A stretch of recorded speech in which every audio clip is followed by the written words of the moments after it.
The year is 1221. The air over Central Asia is thick not with desert dust, but with the smoke of incinerated civilizations. Samarkand has fallen.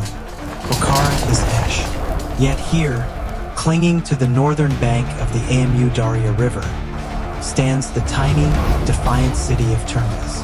We begin not at the start, but at the end. Look, this is the hour of total, punitive destruction. The Mongol siege crews, those cold, efficient architects of ruin, pour flaming pitch from the battlements, turning the captured walls into a roaring furnace. The breach, massive and final, is a funnel of sheer terror, choked with the dead of the Khwarezmian Empire. Light the fuse! See the chilling discipline. The Mongol formations moving like a dark liquid through the streets, beginning the methodical slaughter, the disaggregation. There is no resistance now, only the hunt.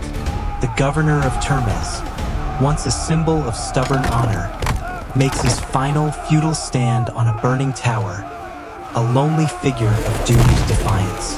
It is not a battle, it is an execution. Every stone is marked for destruction, every life a debt for the audacity of resistance. This is the Mongol war machine at its most brutal, not for conquest alone, but for complete, unyielding psychological terror. The fate of Termez is written in blood and fire, a horrifying tableau of systematic annihilation. To understand this terror, we must rewind. Before the smoke and the fury, Central Asia, the heart of the Khwarezmian Empire, was a jewel, a nexus of trade and wealth symbolized by the bustling markets of Samarkand. But the rising tide of the steppe was coming. Genghis Khan, driven by the murder of his envoys and the thirst for absolute vengeance, had decided the fate of the Khwarezm Shah's dominion. This was a war unlike any other, fought not just for land, but for principle. The map itself warps under the shadow of the approaching Mongol Tumun. And at the heart of the Khwarezmian defense was the Amu Darya, the Great Oxus, and the crossing at Termez. The city, though small, was a choke point, and its governor held firm. He understood that surrender meant slavery. Defiance meant a swift, though bloody, death. Genghis Khan's ultimatum was rejected. The response was immediate and overwhelming. Overnight, the plains opposite the river were transformed into a sprawling Mongol tent city. Mongol engineers, with ruthless speed, assessed the river's treacherous current, while the Khwarezmian Empire defenders watched nervously from the ramparts. A massive temporary pontoon bridge began to snake across the Amu Darya, a chilling testament to Mongol ingenuity and manpower. The logistical nightmare was solved in days. Siege masters calmly sighted their trebuchets, marking the weak points of the stubborn stone. The final curtain was drawn as fire arrows arced through the twilight sky, delivering the opening blow. The Mongol advance was relentless, pushing shields through the hail of fire.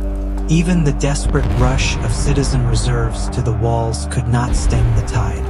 The siege engines, the massive, dark hearts of the Mongol war machine, stood arrayed in a silent, ominous line, ready to deliver their mechanized judgment. The preparation was over. The brutal reality of Act 3 began. The Mongol strategy was simple. Focus all power on a single point. Stone projectiles slammed into the gate tower of Termez, exploding wood and masonry outward. Siege masters, cold and calculating, directed volleys with precise, repetitive force. Meanwhile, engineers strained, pushing massive siege towers toward the crumbling ramparts. A terrifying, irresistible advance against which the desperate Khwarezmian Empire defenders struggled in vain with ropes and poles. The price of holding the line was instant, bloody. A defender's body tumbling in slow motion from the wall after a Mongol arrow strike. Then, the inevitable, the wall gave way. With a cataclysmic roar, a huge section collapsed, opening the path.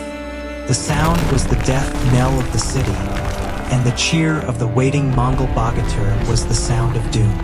The heavy shock troops poured through the breach, their momentum crushing the final pockets of Khwarezmian Empire resistance. Combat became a vicious, close-quarters tangle in the narrow streets. Tactical brilliance met total war. Dismounted Mongol cavalry flowed through the maze-like city, outflanking every last stronghold. The final act of resistance by the valiant governor was brief and futile, swallowed by the advance. The order for disaggregation was given by the Mongol commander. The horrifying process began. A systematic execution that spared no one, from the soldiers to the terrified families caught fleeing to the postern gate. The Mongol soldiers, detached and grimly efficient, fulfilled the order with chilling finality. Every sign of the Khwarezmian Empire presence, from the buildings targeted by demolition crews to the last banner torn from the walls, was erased, leaving the terrified populace corralled in the central square, facing their fate. The governor's sacrifice now lay silent amongst the rubble, the price paid in full. The fighting stops, but the silence is heavier than any war drum. Termez is no more. The Mongol victory is sealed not with a peace treaty, but with a horrifying landscape of systematic extermination. Those few Khwarezmian Empire survivors deemed useful are roped together, marched away into slavery, their desolate figures casting long shadows on the dusty road that once led to their homes. Even the plunder is organized. Mongol scribes meticulously catalog the spoils, the cold bureaucracy of conquest.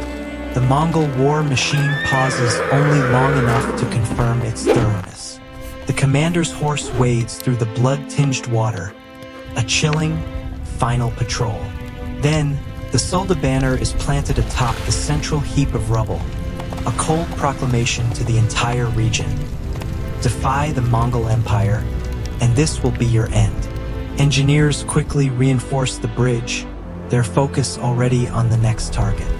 Termez served its purpose, a bloody, graphic warning to every city, large or small, that resistance was not just futile, but punishable by total eradication.